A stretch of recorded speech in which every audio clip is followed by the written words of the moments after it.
श्री स्वामी समर्थ. जय जय स्वामी समर्थ. एक छोटं गाव, रात्रीचा काळोख आणि एका गरीब माणसाच्या घरात रडण्याचा आवाज. त्याचा मुलगा जास्त आजारी होता. डॉक्टरांनी हात टेकले होते. आई रडत म्हणाली, स्वामी समर्थ, तुम्ही खरंच असाल तर माझ्या लेकराला वाचवा. तिचे डोळे थकलेले, पण श्रद्धा अढळ होती. रात्र झाली, सगळं शांत झालं. अचानक खिडकीतून मंद सुगंध आला आणि दरवाजाजवळ एक साधू उभा. डोक्यावर भगवा कपडा, हातात कमंडली आणि चेहऱ्यावर तेज.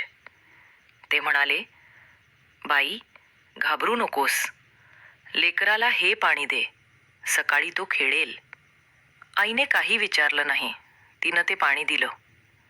सकाळ झाली आणि तो मुलगा उठून आईच्या मांडीवर हसत बसला. लोक धावले विचारायला, कोण आले होते काल?